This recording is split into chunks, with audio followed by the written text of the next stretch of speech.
जय शिव गोरक्ष।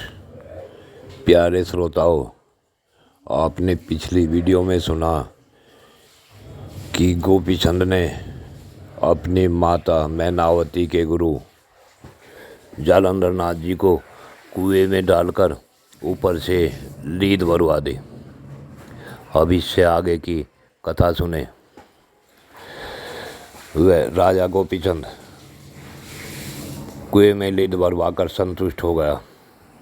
अगले दिन रात्रि में जब माता मैनावती गुरु के दर्शन को गई, वहाँ उससे गुरु नहीं दिखाई दिए, तो वह यह सोचने पर मजबूर हो गई कि हो सकता है गुरु अचानक किसी कार्य से विदा कहे चले गए हों।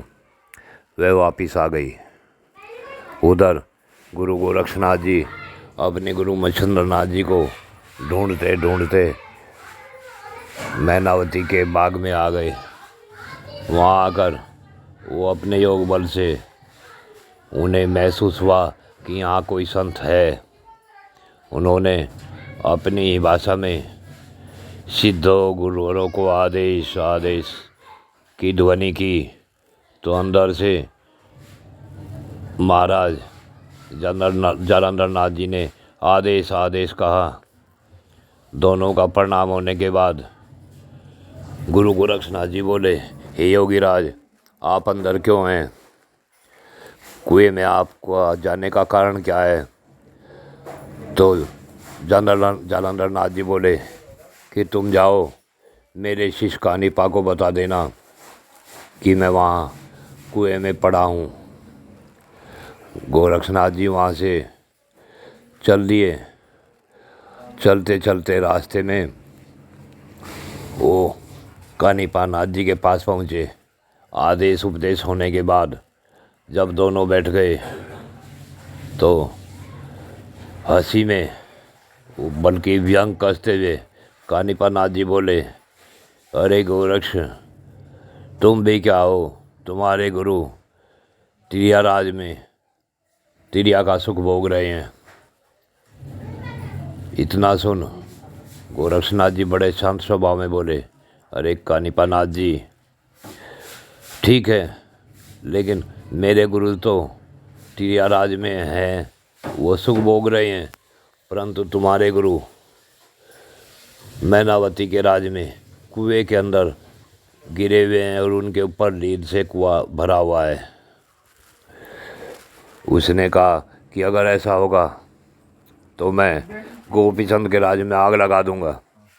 उसने गोरक्षनाथ जी बोले, अरे कानिपा नाथ जी, इस प्रकार का क्रोध करने से कोई लाभ थोड़ा ही होता है।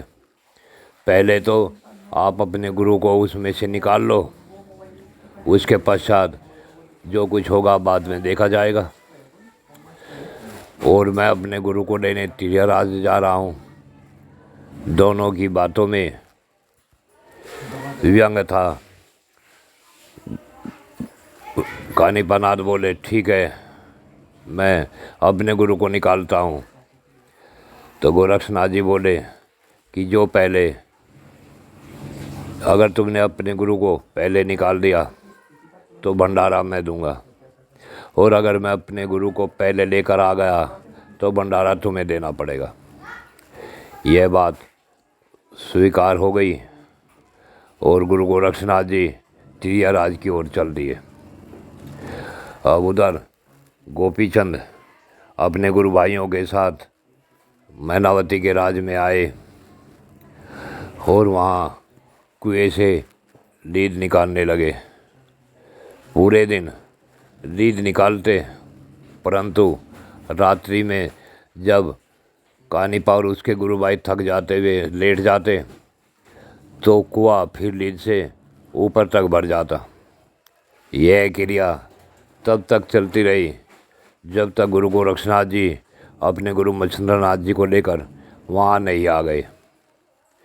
अब वहाँ आने के पश्चात गुरु गोरक्षनाथ जी मुस्कुराकर बोले कि कानिपा नाथ जी, क्या बात, तुम निठल्ले हो जो अब तक तुमने कुएं से लीद भी नहीं निकाली? कानिपा नाथ जी अचंभित थे कि जितनी वे लीद निकालते थे उतने ही फिर कुएं में भर जाती थी। वह सोच ही नहीं पा रहे थे ये सब किसकी वहाँ है। तो गुरु गोरक्षनाथ जी ने उस कुएं में बबूती पड़कर फेंक दी और सारी लीद छूमंतर होकर बाहर निकल गई। अब क्या था, गोरक्षनाथ जी ने जालंधर नाथ जी से कहा कि हे योगीराज, अब आप बाहर आ जाइए।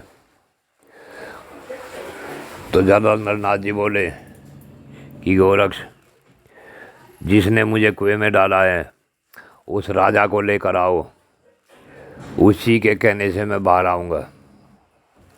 अब गोरक्षनाथ जी समझ गए कि योगीराज तपस्वी हैं, संपूर्ण शक्तियों के अधिपति हैं, ये राजा को भस्म कर सकते हैं। तो गोरक्षनाथ जी मैनावती के द्वार पर पहुँचे और वहाँ उन्हें समझाया कि गोपीचंद की शक्ल के 3 पुतले बनवा लो और उन्हें लेकर कुएं पर चलो।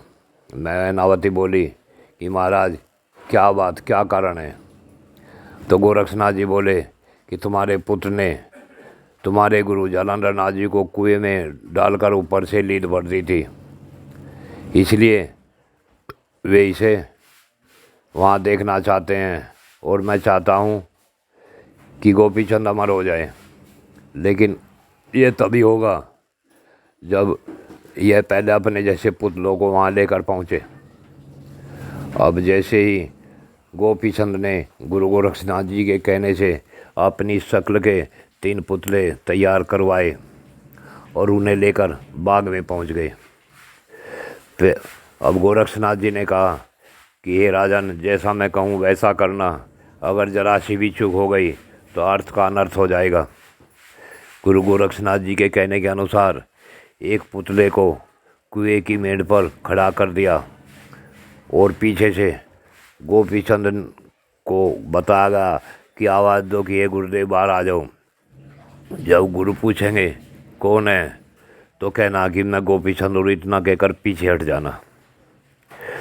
तो गोपीचंद ने ऐसा ही किया। जैसे ही उसने पुतला खड़ा किया और पीछे खड़े होकर आवाज़ दी कि हे गुरुदेव, बाहर आ जाओ, वह वहाँ जालंधर नाथ जी बोले, अरे दुष्ट, कौन है।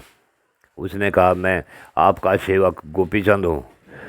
इतना कहते ही गोरक्षनाथ जी के इशारे से गोपीचंद पीछे हट गया और उधर जालंधर नाथ जी ने कहा कि जालंडी के भस्म हो जा।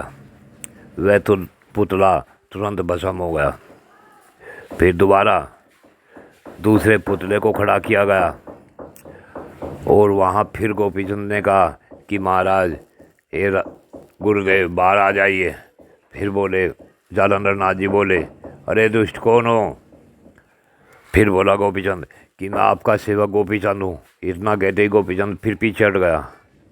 उधर जालंधर नाथ जी ने कहा कि अरे दुष्ट, लंडी के भस्म हो जा, और वह पुतला भी भस्म हो गया। फिर तीसरे पुतले को खड़ा कर गोपीचंद भयभीत था कि अब की बार कहीं मैं ना भस्म हो जाऊं। लेकिन गोरक्षनाथ जी के इशारे को समझ उसने उस पुतले को खड़ा कर पीछे से आवाज़ दी कि हे गुरुदेव, बाहर आ जाइए। वे बोले, कौन है। कि मैं राजा गोपीचंद। ये कहकर गोपीचंद पीछे हट गए। फिर जालंधर नाथ जी ने कहा, अरे लंडी के भस्म हो जा, और वह पुतला भी भस्म हो गया। जब 3 पुतले भस्म हो गए तो अब गोरक्षनाथ जी ने गोपीचंद को कहा कि बेटे, अब मेंढ पर, कुएं की मेंढ पर खड़ा हो जा। लेकिन गोपीचंद तो थर-थर काँप रहा था। गुरु गोरक्षनाथ जी ने समझाया कि खड़ा हो जा, अब की बार कुछ और हो जाएगा। उसने खड़ा होकर कहा कि हे गुरुदेव, बाहर आ जाइए। जालंधर नाथ जी बोले, अरे कौन है। उसने कहा, मैं आपका सेवक गोपीचंद हूँ। कह रहे, अरे लंडी के अगर भस्म नहीं होता तो अमर हो जा। और इतना कहते ही गोपीचंद अमर हो गए। अब गोपीचंद को कुएं से हटा लिया गया और जालंधर नाथ जी कुएं में से बाहर निकले। बाहर निकलने के पश्चात अब सब बाहर की माया देखी और देखकर गोपीचंद से बोले कि तूने इतना बड़ा अपराध क्यों किया था। अब वहाँ बैठकर जब वार्ता होने लगी तो गोपीचंद ने बताया कि मेरे गुप्तचर ने मुझे बताया था कि आपकी माता जी अपने गुरु के साथ रंगरेलियाँ मनाती है, इसलिए मैंने क्रोध में भरकर आपके साथ ये अन्याय कर दिया। मुझे आप क्षमा करें और अपनी शरण में ले लें। तो जो है अब जालंधर नाथ जी बोले, यह सब युक्ति किसने बताई। तो गोरक्षनाथ जी हंसकर बोले, मुस्कुराए और बोले कि ये योगीराज गोपीचंद जैसे राजा को, जो कि सबकी भलाई के लिए कार्य करता है, इस प्रकार के राजा को भस्म करना शोभा नहीं देता, इसलिए मैंने इसे अमर करने की युक्ति की और आपकी कृपा से यह अमर हो गया। अब आप इसे आगे का कार्य बताएं। तो मैनावती बोली कि हे गुरुदेव, मेरी इच्छा थी कि मेरा पुत्र अमर हो जाए और अमर होने के बाद यह योग साधना करे, क्योंकि राजा रहेगा तो एक न एक दिन इससे इस प्रकार की गलतियां भी हो जाएंगी जिससे कि इसकी अमरता खंडित हो जाए। इसलिए इसे आप अपना शिष्य बनाएं और इसे गुरु मंत्र देकर अपने साथ रखें, तभी इसके जीवन का कल्याण हो सकेगा। वहाँ गोपीचंद बोला कि ये माता, मेरे राज को संभालने वाला कौन है। मेरे यहाँ पुत्रियाँ हैं, रानियाँ हैं, कोई पुत्र भी नहीं है। मैनावती बोली, अरे पुत्र, ये राज तो सदा से न किसी का न हुआ न होगा, इस पर तू कब तक राज कर सकता है। और राज करने से तुझे संसार में भ्रमित होना पड़ेगा। इसलिए मेरी इच्छा है मेरे लाडले कि तू अमरता को प्राप्त तो होगा, परंतु योग साधना कर जिससे कि संसार में तेरा नाम हो, तेरा नाम उज्ज्वल हो जाए। इस प्रकार से माता ने अपने गुरु और गुरु मच्छिंद्रनाथ जी तथा गुरु गोरक्षनाथ जी से अनुनय विनय की। बहुत प्रार्थना करने के बाद गोपीचंद ने जैसे माता ने कहा वैसा करने को तैयार हो गया।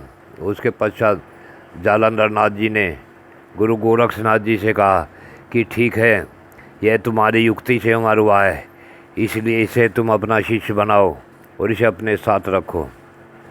अब गोरक्षनाथ जी ने गोपीचंद को अपना शिष्य बनाया और उसे गुरु मंत्र दिया। जय शिव गोरक्ष। आगे की कथा अगले भाग में।